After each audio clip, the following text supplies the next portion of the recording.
Hey there. Well, hey there, Mom. How you doing? I am doing great. I'm hearing an echo. Talk and say something. I'm doing great.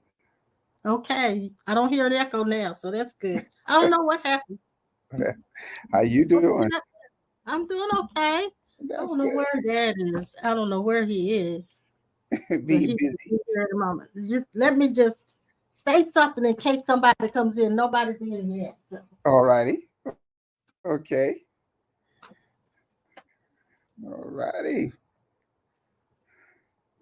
We are going to wait for others to join us on this afternoon. Bless God. All Okay. righty. No one has joined us as of yet. Nobody's showed up as yet, and Dad is. I don't know where he is. Oh, He's here wow. in somewhere. What you been up to today?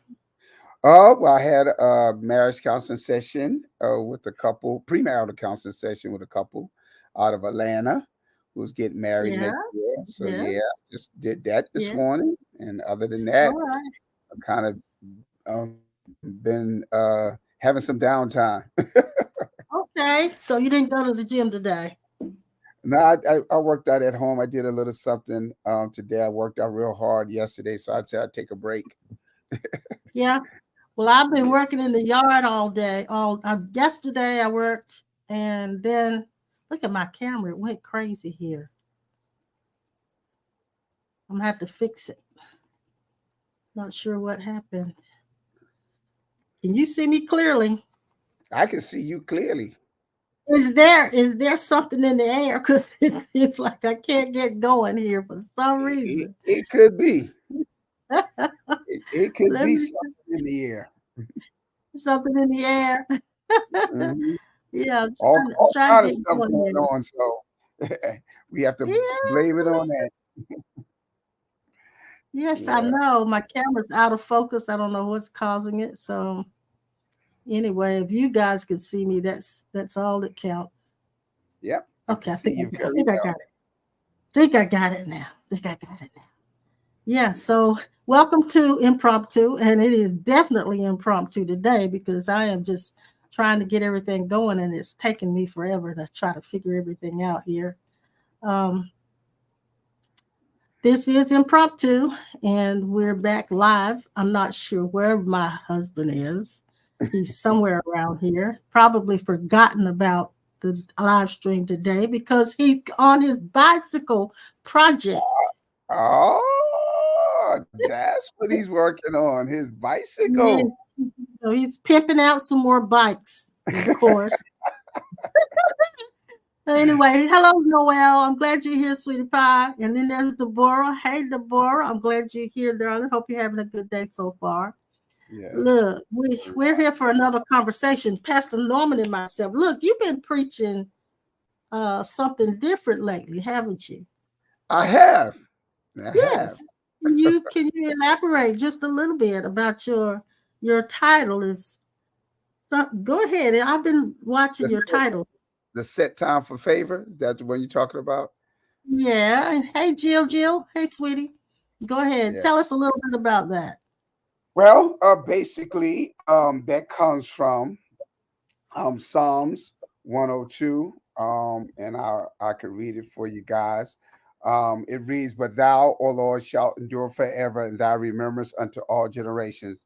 Thou shalt arise and have mercy upon Zion, for the time to favor her, yea, the set time is come."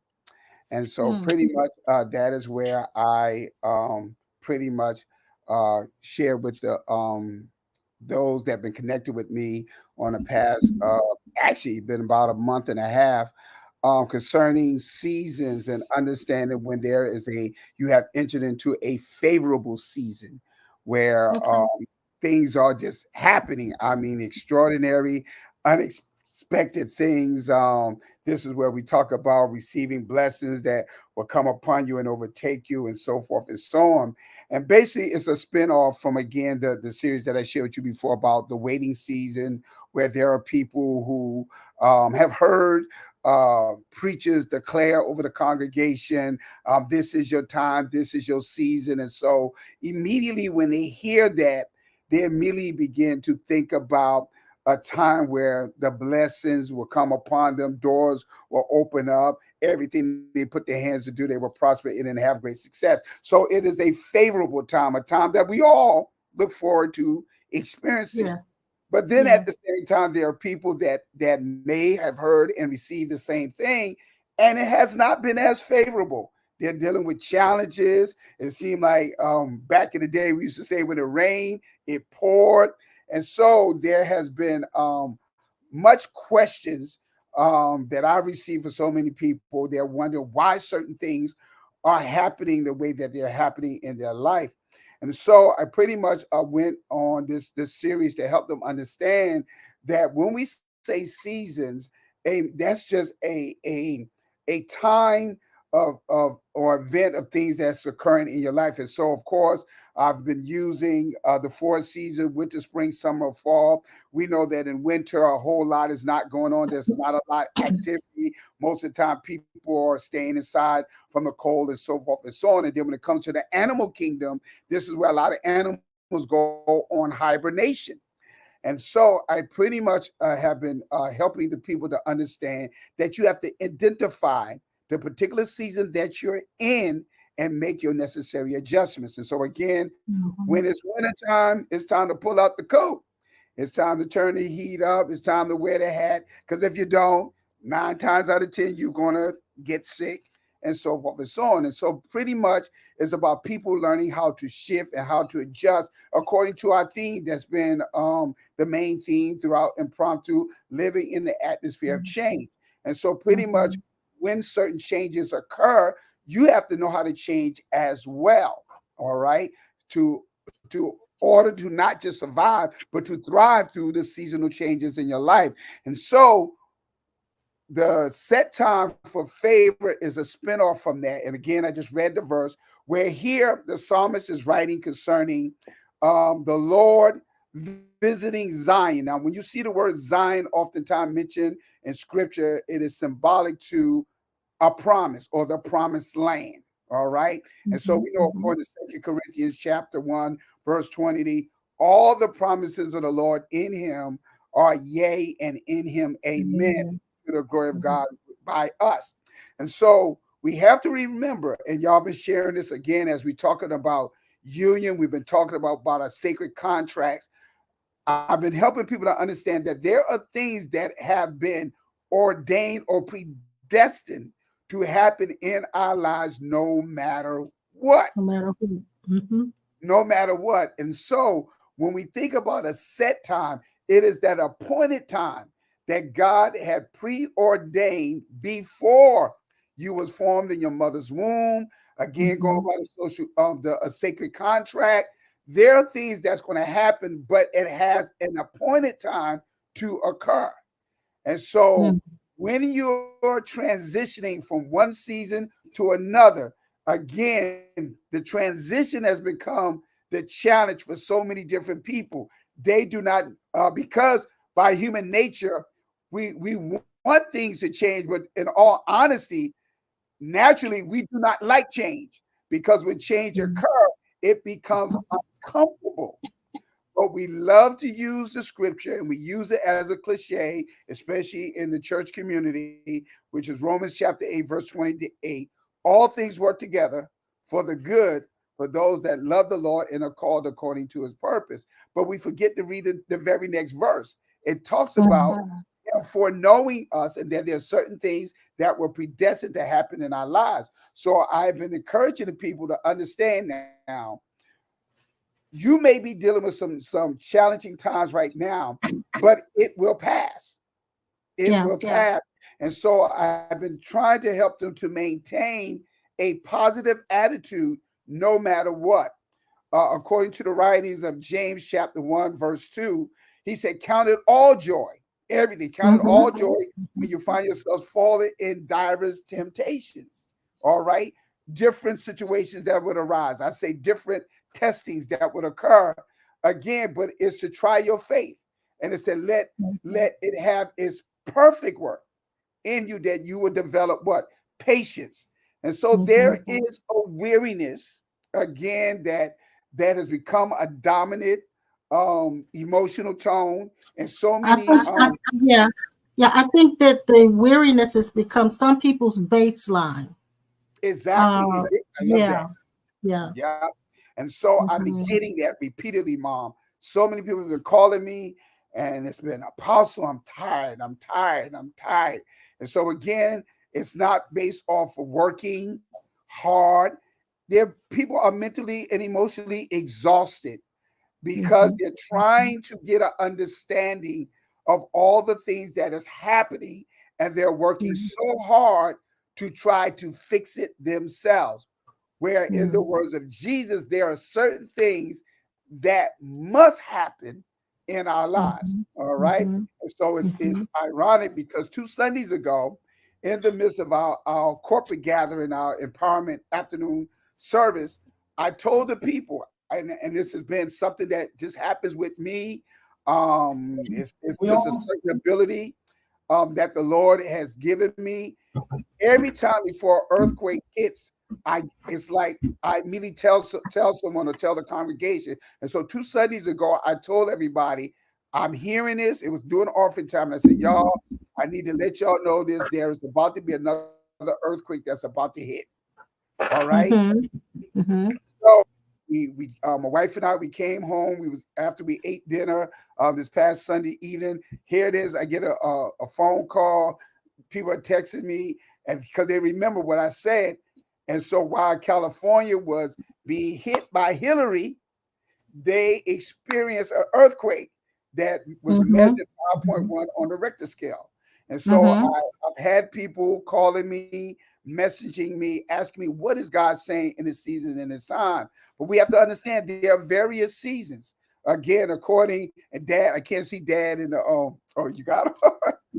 I'll just let you I know. know, I know. He was doing I'm things, and cleaning my eyes. I didn't want you guys looking at that and getting distracted. Go ahead. I'm listening.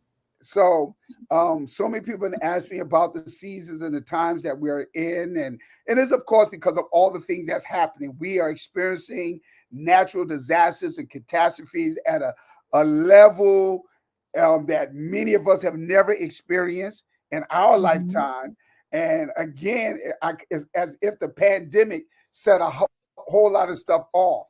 And so people are right now, like we said, weary. There's panic in the atmosphere. And so I preached that message on last Sunday afternoon. Stop. God got this, to assure people Mhm. once again that this is not a time for us to panic. That's again dealing with fear. God is not giving us a spirit of fear, but a power, love, and a sound mind. And so Mhm. on last night, as I was elaborating more on the set time for favor, there were some things that I heard that we need to expect to happen. And again, it's been the culture of Bold Ministries International. Every time we enter into a new year, we give a theme. And so this year it has been expect the unexpected.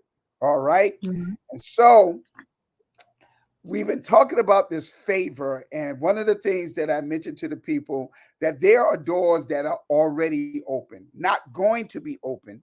There are doors that's already open. But because again, we have been focused on all of these different things that is occurring, many people are missing the opportunity to go or to embrace a door of opportunity that has already been made available unto them. All they have to do is see it and walk through the door. But again, because of Mhm. so many things that is occurring, people are becoming very distracted. And then Okay.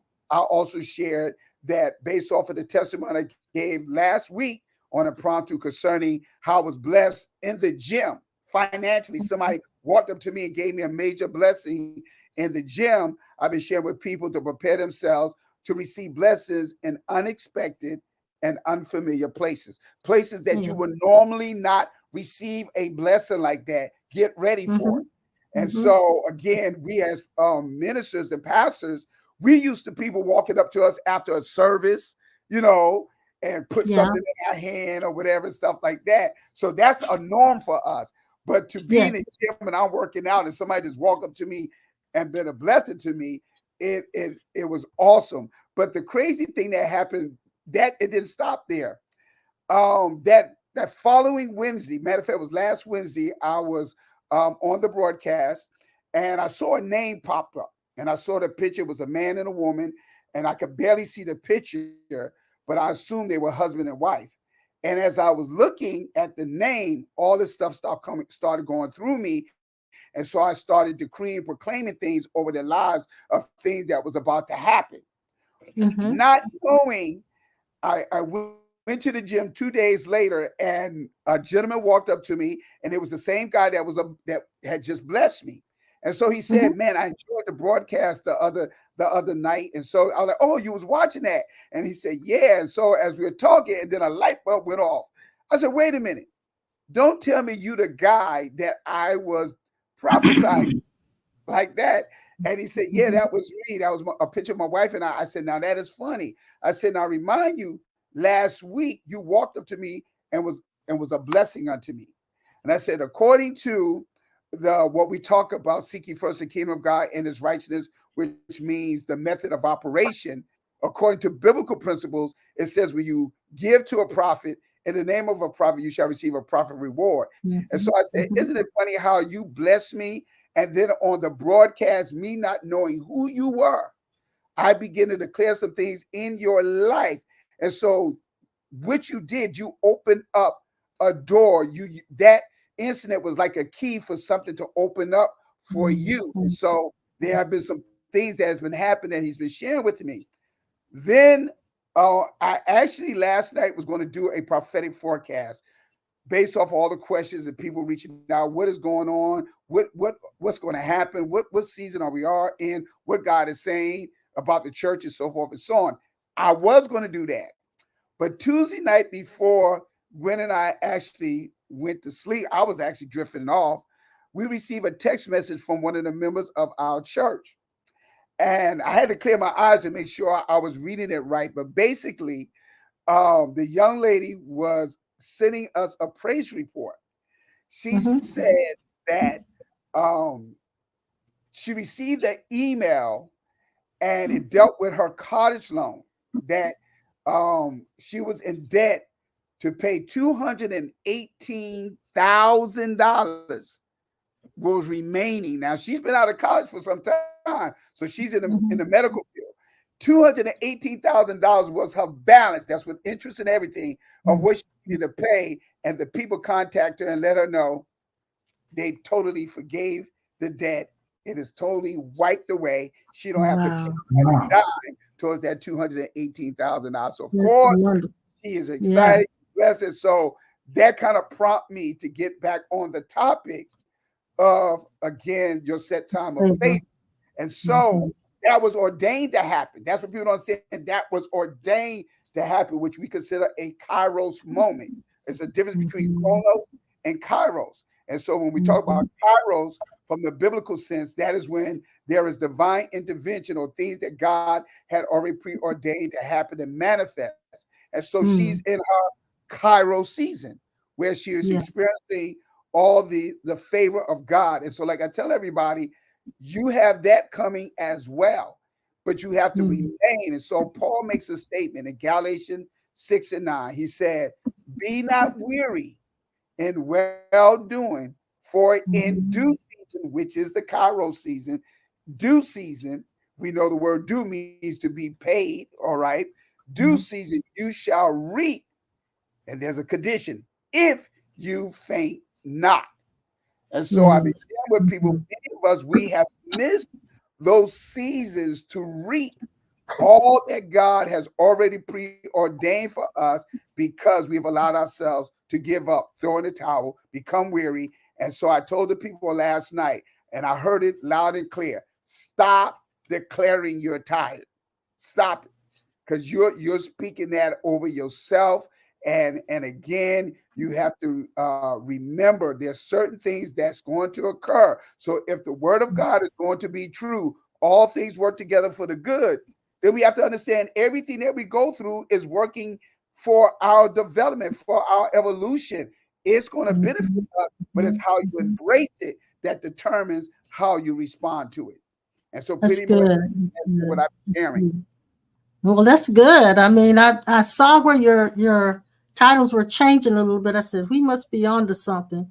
So but I know too that people have to be reminded of the things that you just said, particularly when they have uh, lost sight of who they are, and not just sight of who they are, but have lost sight of the the connection that has never been broken between them and God. Exactly. Um, it, it's like we walk around with this sense of self, and this sense of self makes us feel as if we are a lone individual, separated from everything and everybody. I mean, we even practice it. We do it, especially in marriages. Uh, my car, my wife's car, my husband's car. We have all of these places in our lives where we compartmentalize, and we've gotten so used to the separation mentality that we tend to think of that even in like you said with the seasons, because the seasons, while we do have physical seasons in the weather and other things, when there is an absolute awakening, every day is your season.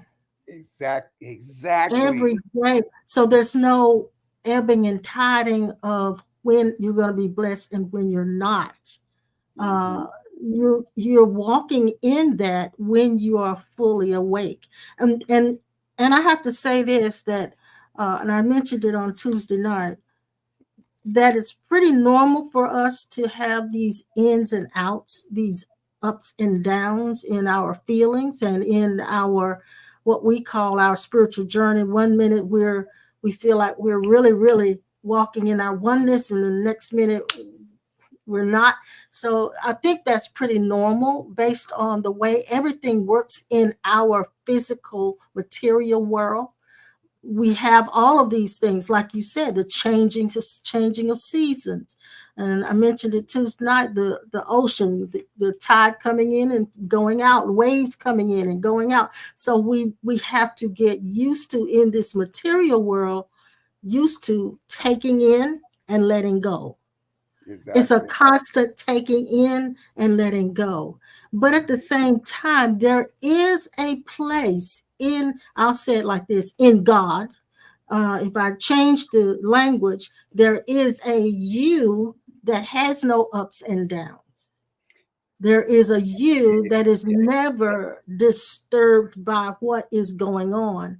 There is a Hmm. you that does not get weary. I'll give you an example too. You ever been, now we've experienced this in the church, in our church circles, and the type of presence that we walked in and anointing that we walked in. There have been times when I went to church sick and tired, got there, and when I began to minister, all of it would leave. Yep. And I used to wonder, why did that happen? It wasn't just adrenaline, Hmm. and because even after it was over, I was still energized. Exactly. So it happened because, first of all, our mind got off of ourselves.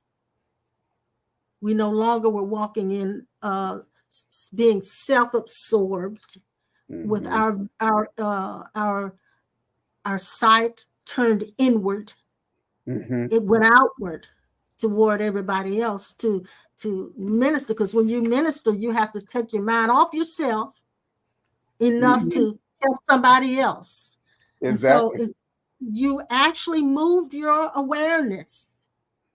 We move, and Pastor calls it, Dad calls it, hitting the switch. but That's what you I was getting move ready to say. Yeah. you move your awareness. You actually move your awareness. And so it was important for the two of us to walk when we went to when we had the brick and mortar particularly. We had to stay in a ministry mindset. And ministry mindset is I'm not going there to just get blessed. I'm not Exactly. going there to just feel good.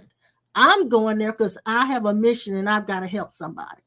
So to Exactly. stay in that mentality, we'd had to switch our awareness from looking at ourselves, our own problems, and what we were dealing with at the moment, and turned it outward to help somebody else. That is what we need to do every day in our day-to-day walk, minister or not.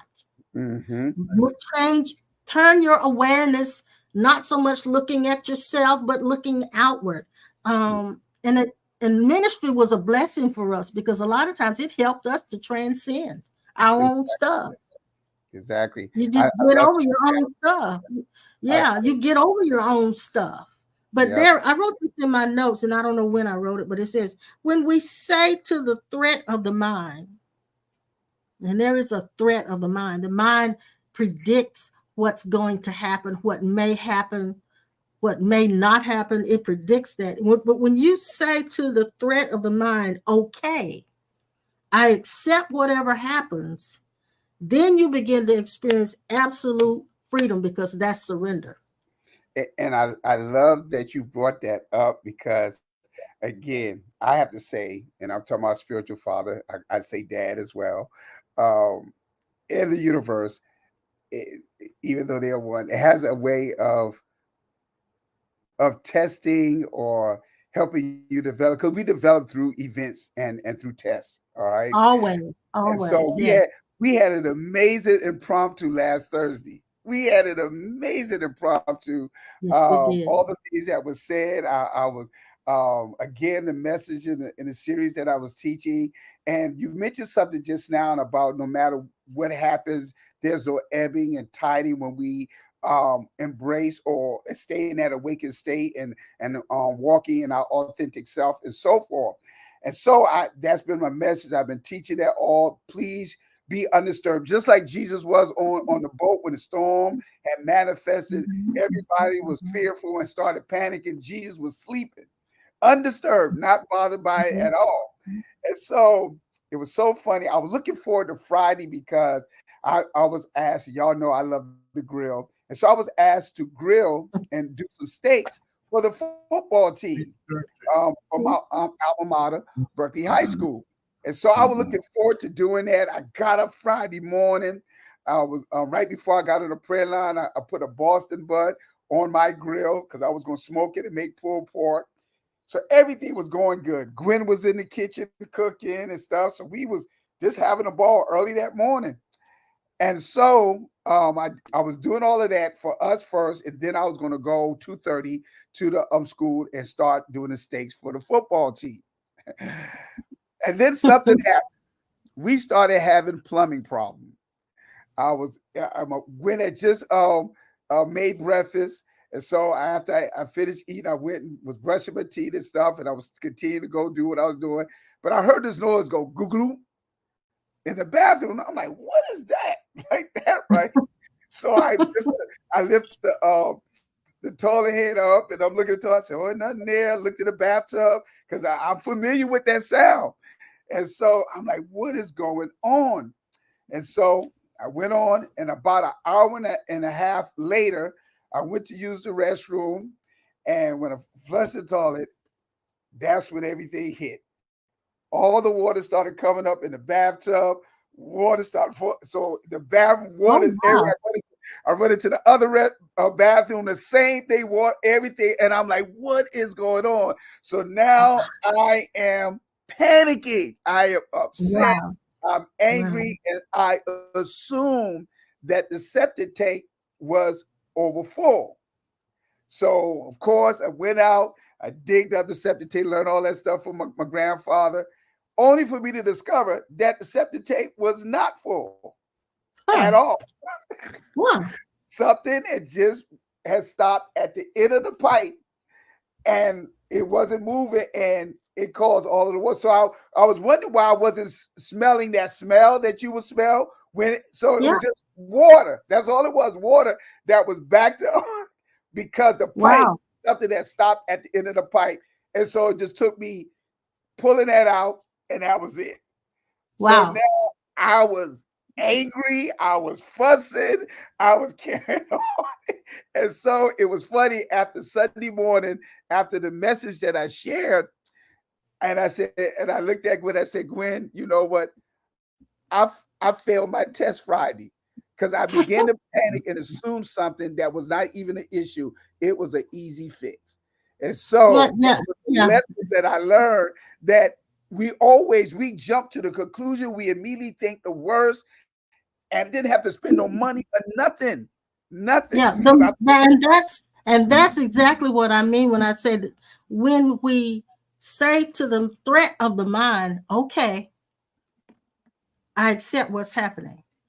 And I've been practicing not being disturbed all this week. I've been deliberately practicing it. And what I found is when we have something come up that's like what you mentioned, we tend to try not to react. The Mhm. reaction comes, and when it comes, it's because the mind has predicted something. And when it predict, for instance, like you said, you thought the mind said the septic tank is stopped up, or something's wrong with it. So it predicts something. And when it predicts it, that's when, in order to cancel out the reaction, I found for myself, now this is what worked for me, is not to try to stop the reaction of what I'm dealing with and what is going on, but to simply not give it importance. So if Exactly. I don't give what's happening importance, the attitude that I then have is this isn't important. So if it's not significant, then the reaction subsides. Exactly. It's Exactly. almost like let it happen. Just let it happen. And that's the craziest thing to our minds, like, oh no, you can't just let stuff happen.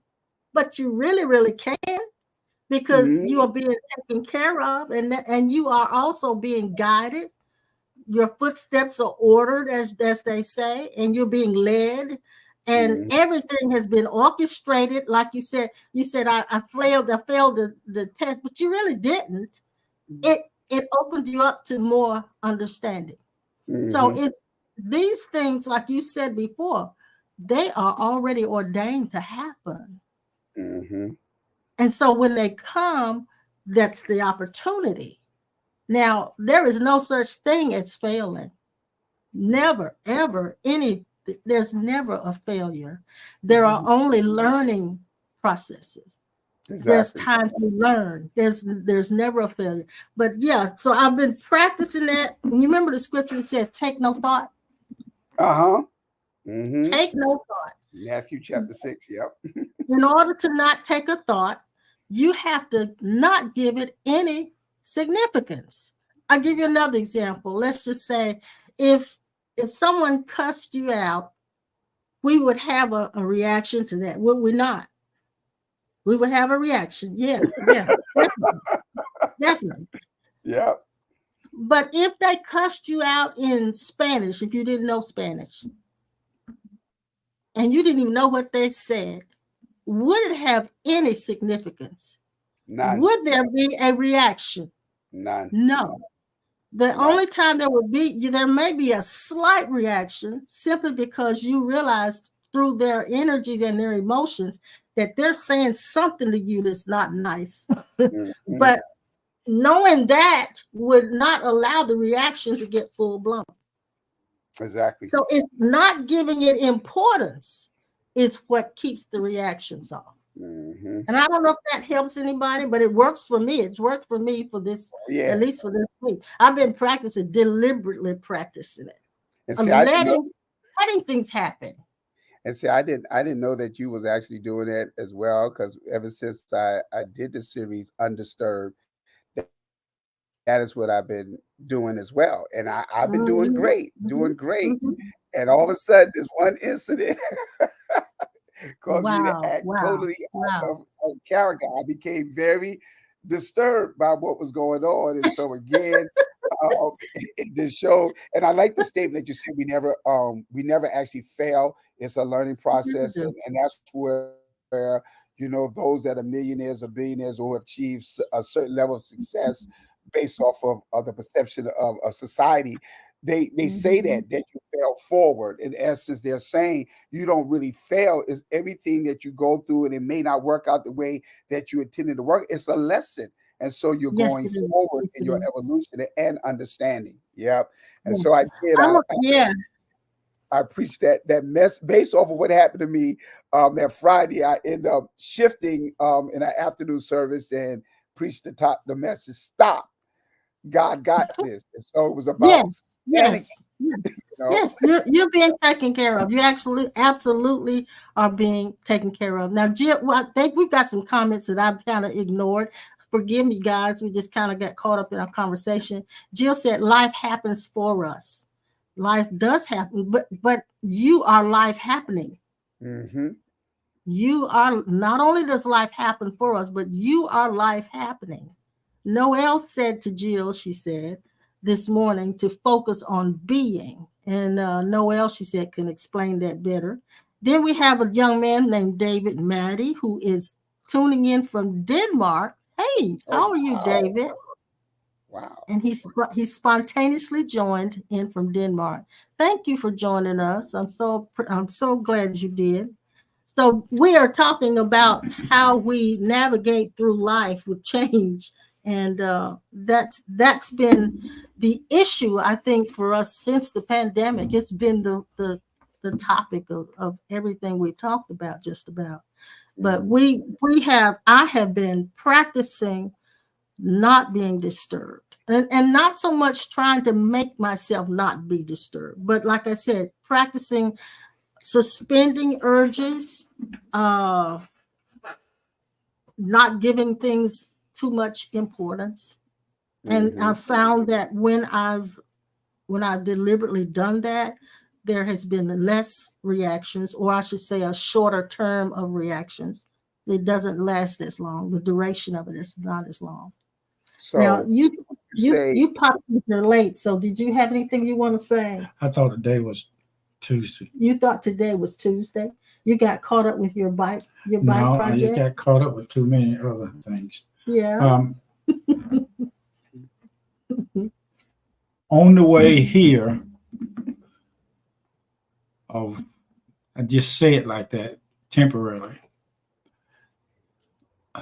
We are the talkings of God. Hmm. We are the talkings of God. Now, God does everything by it. God does not do anything. Okay, let me stop right there. He's the done it. He's the done it. the done it. Oh, Okay.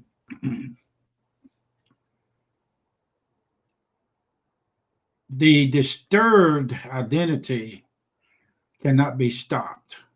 right. Okay. Well, hold on now. Don't run off the road. I'm listening. I agree. Okay. It was not intended to stop.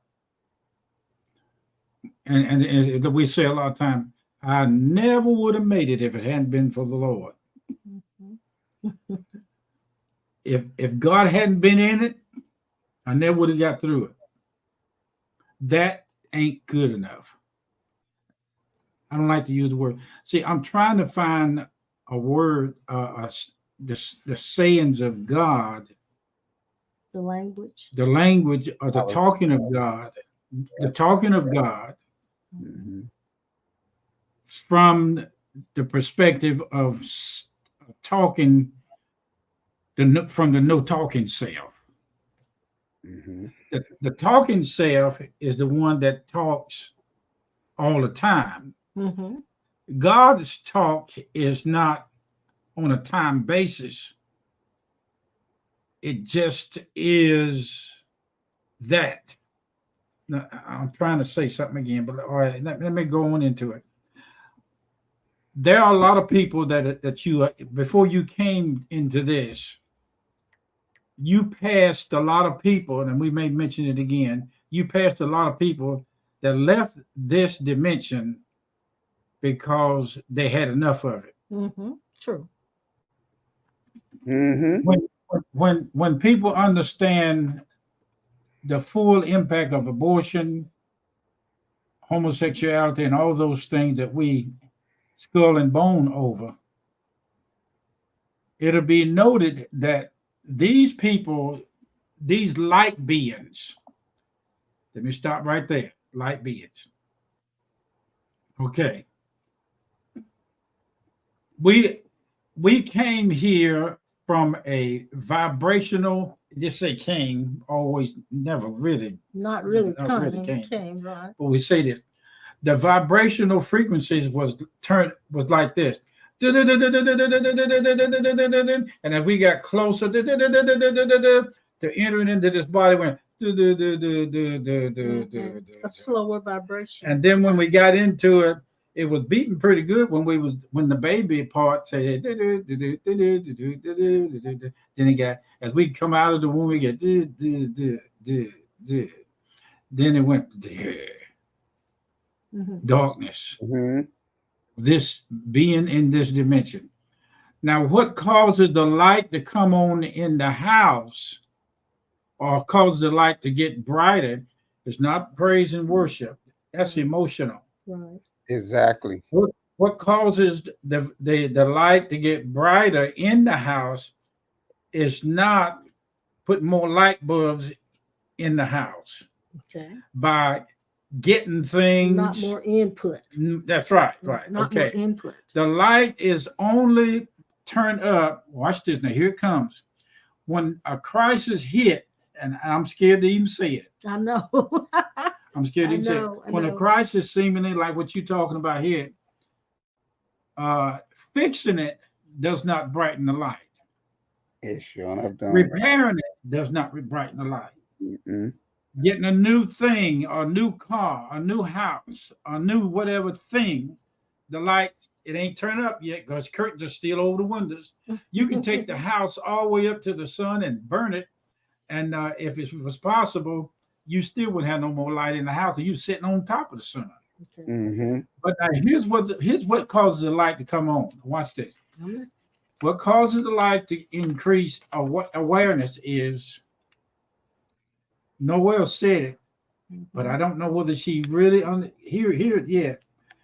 Awareness. Okay, here it is. I'm gonna say it. I'm gonna say it right out. Yes, being. Talking about Jesus does not cause the light to get brighter. Studying does not cause the light to get brighter. Prophesying the gifts of the Spirit and watching anybody talk about even what we're talking about now, that does not make it brighter. What makes it brighter is no longer I that live, but Christ. The seeing of you, or the seeing of him being the one that plugged up the sewage line. I say it like that, but not really. And whoever unstopped it was still separated. Let's give you a better example. I can, and this is a good one. I'm just saying it. I can look at my dog and call her a cat. The light ain't gonna come on. The light ain't gonna get brighter. I can call her a snake. It ain't gonna get brighter. I can call her a pig, a hog, a dog, a frog. It won't get brighter. Right. But if I get some food and call her by, I call her a dog, it won't get brighter. But something in this beingness will click the switch. And the only thing that will click the switch is this. If you notice when you call anything, she won't react. Danger might cause the reaction, but that's physical. She getting sick, or like she this week, that doesn't bring the light on. Now here's my point. You can take her for a ride, she'll holler and scream, get it happy. That don't bring the light on. When it is fully implemented, God is the non-reactive to sewage line stopper. To anything, yes. To anything. You have to see this. Yeah. Because everybody in this dimension came here to see the assignment of catastrophe take place. Ain't nobody gonna go back home and walk into the fullness of the light. I don't care how many death experiences you have, near death, until you understand, until something of that light being see that it is the Christ, and not Norman, Sawyer, Antoinette. It is the Christ. Because before we came from the Hall of Souls, we could care less about a sewage line, a dog's name, not having enough money, a house fall in, a hole fall in the floor. We didn't have no reaction. When we came closer to getting into this, those reactions were assignments. Not to fix. Right. But to be the practice. To be thatness. Yeah. Now I can't say it. I wish I could say it. I mean, you're saying the same thing that I mentioned. I wish I could say it like because this. What you said when you say to our dog, you can say anything to her. She won't react. She won't react. You know why? Because what you said to her was not important to her.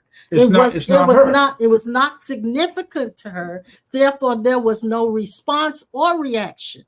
So that's when we have our reactions, is when we've made something important. Yeah. When it's very important. If it's of no interest to us, we don't have a reaction. Lady said to me, you all heard me say, she said, I told God to get out of me. I don't want him in me no more. That's what she said. She said, I don't want him in me no more. I said, yeah. I said that. She said, I don't blaspheme. I said, yeah. I said, if you did, you wouldn't be talking to me on the telephone. Right. Do you think God paid you? You didn't get on his little, you didn't get on baby Jesus. Exactly. You don't get on baby Jesus, little bitty baby. That's my point. Yeah. Do you think that God paid it any attention? Can we live our lives without paying things attention? No. Yes, you can. I've been practicing it, and I've actually seen it work. You know what? Come to think about it, I remember seeing you do that in that other room watching television. I'd be talking to you, and I just, are you proud of him? Something I just say, well, I just might as well just shut my mouth.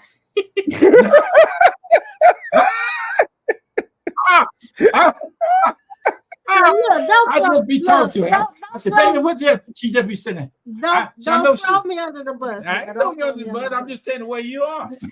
Her and her sister get there, you can holler, scream, shoot, bang, put a firecracker under their butt and blow it up.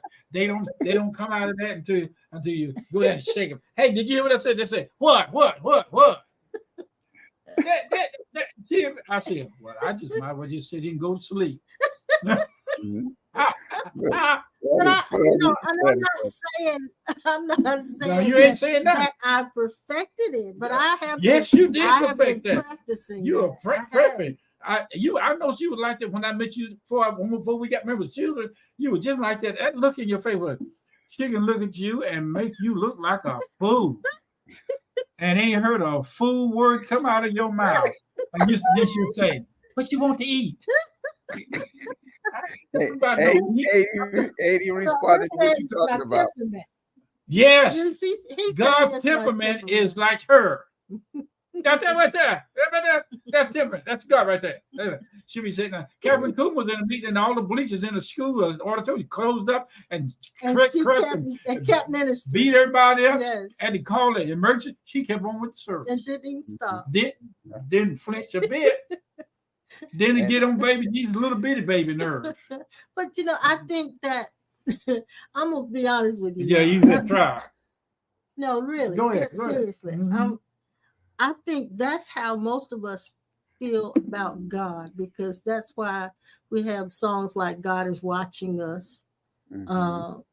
We don't get a reaction from God, and a lot of times when something going haywire in our lives, we don't get a reaction. I gotta tell you this, because God is not moved by all of the things that are happening. In the moonshine house, when somebody around the table got a quart of moonshine and they really got tipsy, somebody look around and said, "How you doing, man?" He'll say, "Ain't feeling no pain." No, I ain't feeling no pain.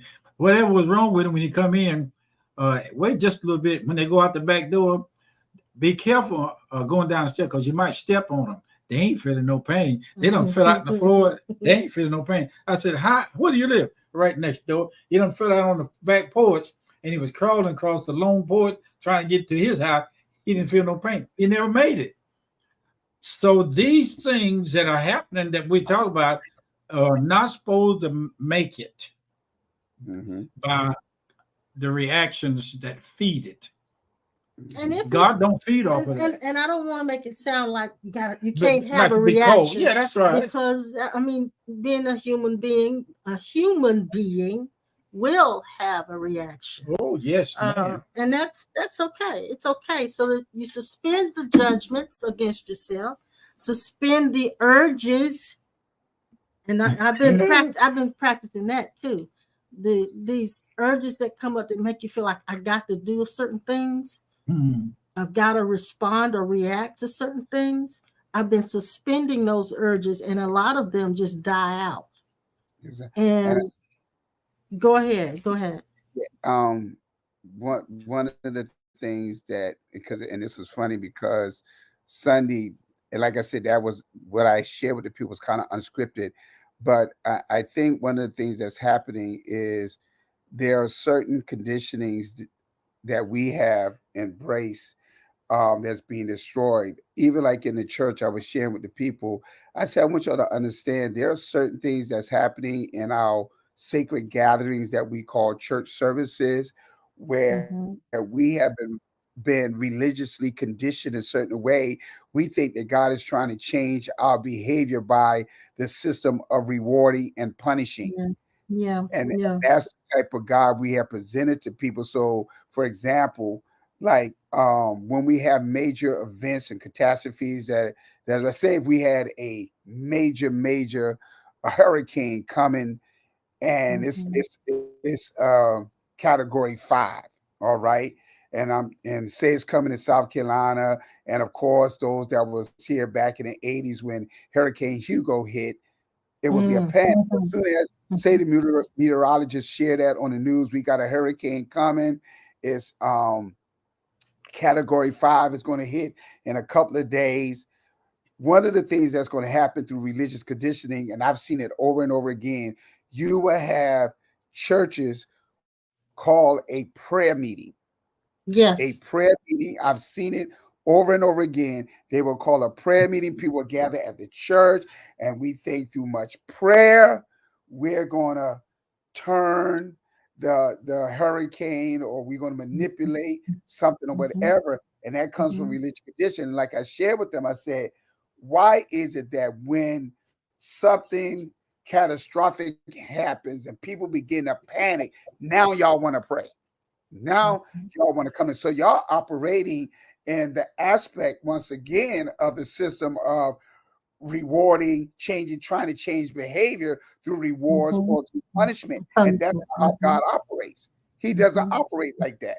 He is, and once again, God is love. He loves us based off of nothing. He literally loves us unconditionally. So you can't do anything to make God love you the more. You can't do anything to make him not love you anymore. He loves you the same way he loves everybody, and we have been guilty in the church of presenting a God that we could do certain things to get rewards, and we're so much trying to do things that he doesn't punish us, but that's not the God that we actually serve or run with. Yeah.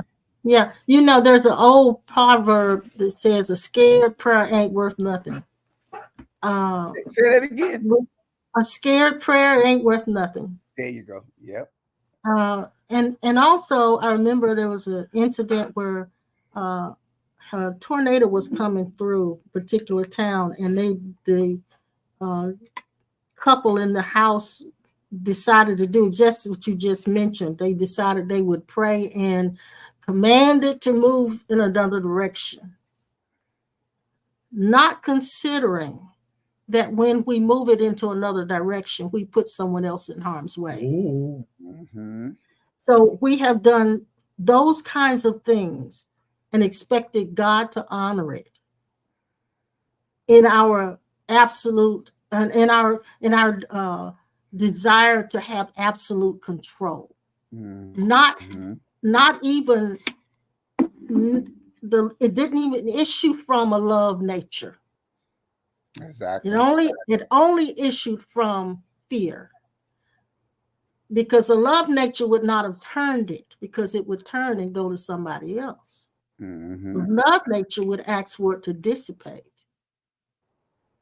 So it's those kinds of things that we have done, habitually done, especially in our circles, Christian circles, trying to have that absolute control. There is no such thing. And when you try to have that absolute control, that's an egotistical trait to want absolute control. I want to be able to fix everything, change everything, stop everything. That is not the nature of love. The nature of love is a giving, no demand nature. Exactly. No stipulations, no strings and attached. never turned in on itself, and only concerned for itself. Mm-hmm. That is not the nature of love. Our time is up. We have had another great conversation. Are you serious? Yeah, it's almost an hour. It's an hour already. Wow. Already. I tell you, John Greason tuned in about a minute ago. Hey, John, he's in the house. Let me know if this has resonated with you guys. Give us some kind of a comment or something, just whatever, to let us know if any of this has resonated with you, or if you have a question or whatever. And thank you for finally coming in. I forgot it. I don't know how it slipped up on. I thought it was Tuesday. Now. I was practicing. I said, I've arrested the urge to go and get you. I said, he will remember. So I didn't come. So I came. You finally came. So I didn't give it importance. And so I didn't have a reaction. But it was important, wasn't it? Oh, it is. Mm-hmm. Thank you very much. But I didn't give it significance, so I didn't have a reaction. I was thinking today was Tuesday. I don't know how you did that, but okay. So it seemed like to me we was online yesterday. And I was supposed to have an appointment to go to Winston this morning. What were you going to do in Winston? Today's Thursday, right? Yes. I was supposed to do that yesterday. To go to Winston? Yeah. What was supposed to happen in Winston? Scotty was supposed to pick up the bike and take it yesterday morning. And I got to call them and apologize to them. They probably didn't remember either. Yeah. John said he'll catch the rerun. Okay, John, we're going to say goodbye to you guys. Unless Pastor Norman, unless you got something else you'd like to share. Oh no, it's been awesome. You're good. The great mystery is. I'm not going to start out. The great mystery in all of this is that we passed light beings coming to this assignment that it just crossed back over.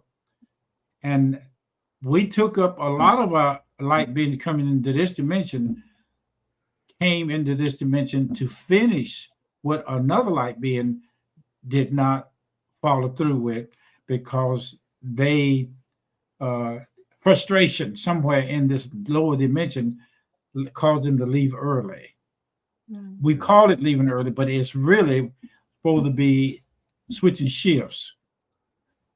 I like that. And I like that. yeah, they switching shift. They said we're not going to retire on this job like I signed up for in the contract. I'm going to change it by leaving the job early so that you can come over here and start looking for a job and find it. And when you find it, it'll be the one that I just left open for you. That happens in that dimension of coming and going, of this seemingly coming and going dimension. And then a lot of us come over here to stay longer than others because this is the last time we will be here in this event called sleep.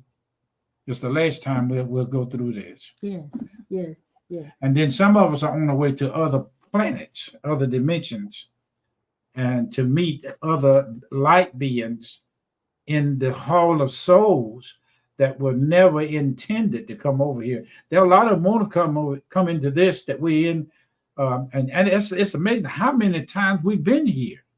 Mm-hmm. It's amazing how many suits we had to put on to walk in this thing, and how many children that we thought we had that were really light beings crossing and going and passing each other in the hall of records. Okay. Well, I'm through. He opened up another Pandora's box. Yeah, because I sure got something from that. Yeah, well, I'll say this. Some people don't believe in reincarnation, and I'm not going to try to convince them of that. But my mother, I had to be her caregiver. You guys heard me talk about it before when she had Alzheimer's or whatever. Her mother died in childbirth. She was, I think, maybe 4 when her mother passed. She had a whole story about that as well. Her mother, I have never seen my grandmother, but my sister and I stumbled across a picture of her, and that mom had when she had Alzheimer's. She was going through all of her stuff, and this picture turned up. And the picture looked exactly like me. Wow. Exactly like me. To the point that my sister said, "Is that you?" I said, "No." I said, "That's not me." And that was our grandmother. Then later on, that in taking care of mom, I was standing at the car. We were getting in the car, and she looked at me. She said, and this is when she had Alzheimer's. She said, "You're my mama." And I brushed it off. Okay. I let that go. And then just a couple of weeks ago, it dawned on me why we never had children. If in fact, this is a what if in fact I am that reincarnation and died in childbirth, I would have chosen this time to not have children. And you did. Wow. I mean, that's just a what if. That's just a what if, okay? But it's too close for coincidence. That's right. Too close. That's a whole nother subject. That statement concerning other souls that are not allowed to come. The thought came to me, and there's movies about it as well, where there are light beings, or we may say angels. There's always been, from that dimension, the curiosity or the desire to know what it feels like to be human. Yes. Now, there's another incident I saw of a gentleman who died in 1988. They had his picture. He died in 1988. There was another gentleman that was born, a child that was born in 1988. Same year that the other man died. That child grew up and looked just like the man that died. Wow. Now, I don't know what you do with that, but hey, all I know thing is bigger than all of us. City Hall. It's I big. can, It's I can bigger only than all tell of you us. that It's bigger than all of we us. were inside of everybody that was standing in and walking and moving in the life of Jesus. Whether we were there at the cross, we were inside the woman with the issue of blood, if it is true. We were inside experiencing everything she went through. And when she touched the hem of Jesus' garment, we were inside of him, looking back through him at her, in her looking at him, experiencing what we did to stop her issue. Wow. Now we have opened up another, like I said, Pandora's box. We're gonna leave it for now for you guys to think about.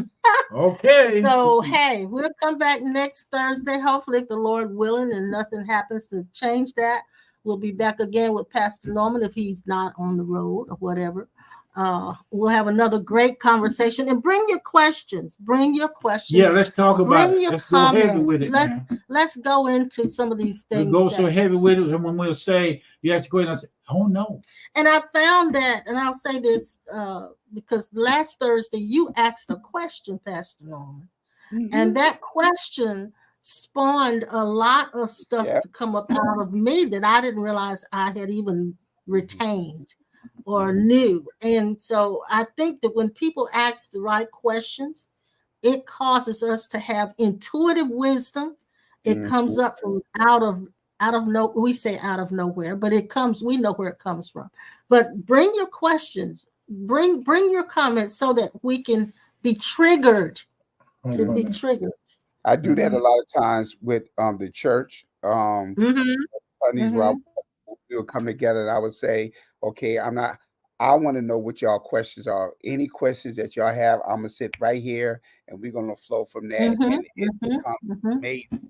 Literally. Yeah. Why do I see you in a store, in Lowe's, somewhere like that, and I saw you standing in one place and your spirit had turned and went over there to looking at the grills and saying, if I had that one, then it went and looked and said, I don't know which one yet. But then I saw you in a banquet cooking and fixing something for Jesus. And he was wearing a different suit in a different time zone than 2000 some years ago, but you were cooking for him. Then I saw you in a lifetime where you cooked for a famous, rich, multi-billionaire.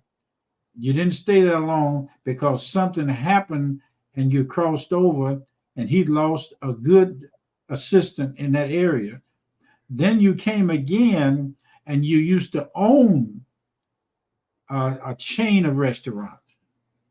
Wow.